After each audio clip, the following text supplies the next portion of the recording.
तो ये आज हमारा नेक्स्ट वीडियो लेक्चर है लाइव प्रोसेस पे। तो लाइव प्रोसेस के इस वीडियो लेक्चर में आज हम बात करेंगे ट्रांसपोर्टेशन इन प्लांट के बारे में। ट्रांसपोर्टेशन इन प्लांट बहुत ज़्यादा इम्पॉर्टेंट है, ठीक है। तो transportation in plant it's like थोड़ा छोटा टॉपिक है बट इम्पॉर्टेंट है एग्ज़ाम के लिए, ठीक है। तो अब हम इसको डील करते हैं।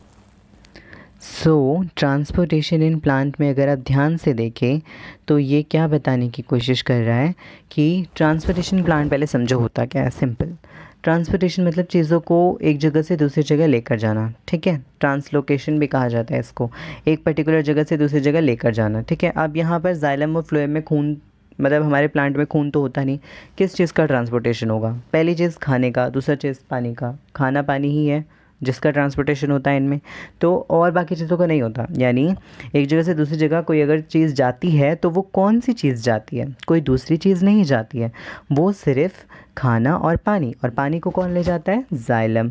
और खाने को कौन ले जाता है? फ्लोएम, ठीक है। तो जाइलम फ्लोएम का डिफरेंस अब भी आ सकता है एग्ज़ाम में। पहली चीज़, xylem carries water and mineral, xylem पानी ले जाता है। और फ्लोएम क्या करता है? फ्लोएम आपका जो फोटोसिंथेसिस से खाना बनता है उसको पूरे अलग अलग प्लांट के ऑर्गन में डिस्ट्रीब्यूट करता है, यानी खाना ले जाता है। जाइलम में एनर्जी इस्तेमाल नहीं होती क्योंकि यहाँ रूट का प्रेशर, ठीक है, प्रेशर इस्तेमाल किया जाता है जिसकी मदद से पानी को ऊपर वाले पार्ट्स में पहुंचाया जाता है, लेकिन यहाँ एनर्जी एटीपी इस्तेमाल होती है, ठीक है। अब ट्रांसपीरेशन का प्रोसेस देख लीजिए। ट्रांसपीरेशन क्या होता था, याद करो ध्यान से। जो लीफ है उसमें से जो वाटर का है एवेपोरेशन, H2O का निकल जाना, एवेपोरेट हो जाना, उड़ जाना भाप बन के, वही ट्रांसपीरेशन कहलाता था। The loss of water as vapour from aerial part of the plant, stomata खुला हो और पानी निकल जाए, लूज़ हो जाए, वहाँ से एवेपोरेट हो जाए, वही तो था ट्रांसपीरेशन, ठीक है। तो अब ट्रांसपीरेशन क्लियर होना चाहिए कि पानी का भाप बन के उड़ जाना कहाँ से?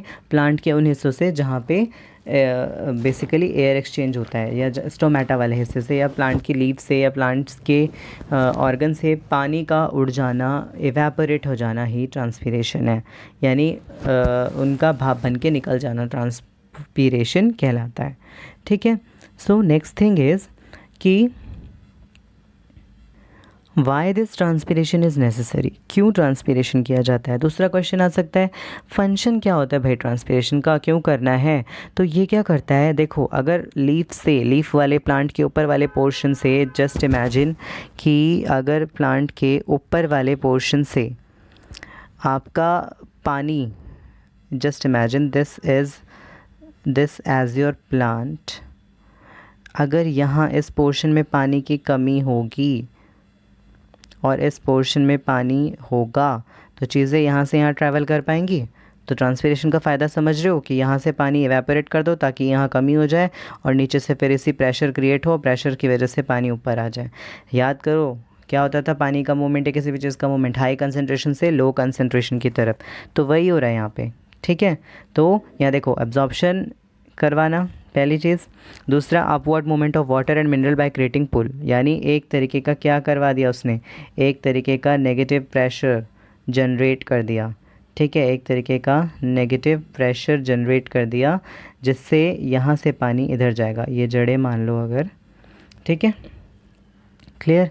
तो अब ये आपको समझ आ गया होगा कि यहाँ पर जाइलम में रूट के प्रेशर की वजह से जाता है, और फ्लोएम में किसकी वजह से जाता है? फ्लोएम में जाता है आपकी एनर्जी की वजह से, ठीक है। उसके बाद ये helps in temperature regulation in plant, ऊपर से प्लांट का एक पर्टिकुलर टेम्परेचर जो है उसको मेंटेन करने का भी काम जाइलम करता है। फ्लोएम क्या करता है? फ्लोएम खाने को लेकर जाता है, ठीक है, खाने को लेकर जाएगा। और उसके अलावा फ्लोएम जो है जब एक पार्ट से फूड को दूसरे पार्ट में पहुंचाता है, उसी प्रोसेस को कहते हैं ट्रांसलोकेशन। क्या कहते हैं? Translocation. So have a look here कि यहाँ पे आपको जाइलम भी दिखाया जा रहा है और दूसरा आपको फ्लोएम भी दिखाया जा रहा है, ठीक है। तो यहाँ अगर आप ध्यान से देखो, ये हिस्सा है जाइलम, ये है फ्लोएम, ये है एक हिस्सा, एक सेल, सोर्स सेल जिसको कहा जाता है, ये लीफ में है जहाँ खाना तैयार हुआ। खाना तैयार होने के बाद उसको भेजा जाता है एक सेल में जिसको कहते हैं कंपेनियन सेल, ठीक है। क्या कहते हैं? कंपेनियन सेल, ठीक है। ये हिस्सा क्या कहलाता है, कंपेनियन सेल। ये हिस्सा क्या है, लीफ से जुड़ा हुआ है, जहाँ खाना बना हुआ है। अब क्या होता है, यहाँ पर ये कहाँ लोड कर दिया जाएगा, किस जगह लोड कर दिया जाएगा, ये हिस्सा जो है अब लोड कर दिया जाएगा सीव ट्यूब में।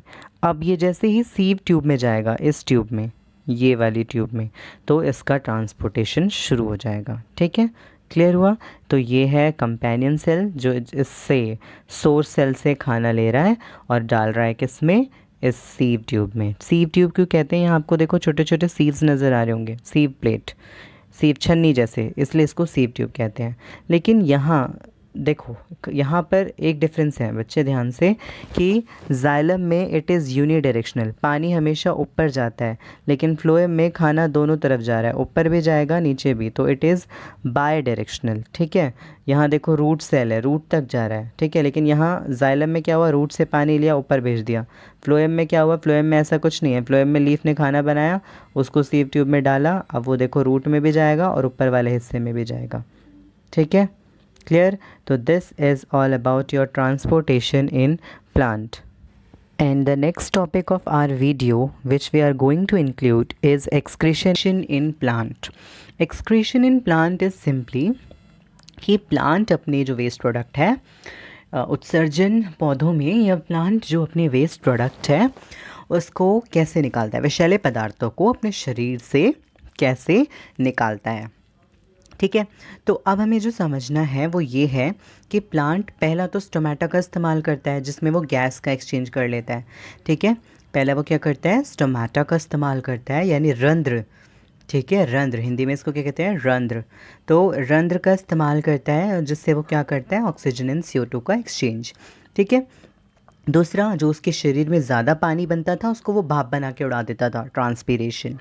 ठीक है, तीसरा कि अगर उसकी पत्तियां पुरानी हो जाती है, तो आप देखते हो पतझड़ में पत्तियां गिरती हैं, तो वो एक तरीका है। ठीक है, दूसरा, छाल होती है पेड़ की, जो भी टिश्यू, जो भी सेल्स पुराने होते जाते हैं, ठीक है, वो वहाँ से वो ऐसे निकालता रहता है। तीसरी चीज़ क्या होती है कि वो रेजिन या गम, देखते हो प्लांट से कुछ स्टिकी स्टिकी सब्सटेंस निकलता है।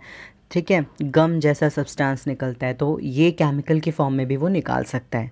ठीक है, कहाँ बेसिकली क्या है, other waste product like resin, gum, specially in old xylem cell which can also be lost by plant. Simple कि इन स्टिकी सब्सटेंस के फॉर्म में, रेजिन और गम की फॉर्म में भी आपका जो प्लांट है उस वेस्ट को निकाल सकता है। नेक्स्ट क्या है कि वो अपना वेस्ट सॉइल में भी निकाल सकता है। अब मैं आपको रेजिन और गम की एक पिक दिखाऊंगा, जिससे आपको बहुत ईजीली क्लियर हो जाएगा। So this is your resin, ये आपका गम है। ठीक है, तो ऐसे दिखते हैं। अब बाकी के जो टॉपिक्स हैं वो हम नेक्स्ट वीडियो में कवर अप करेंगे। Okay, till then stay safe, good bye.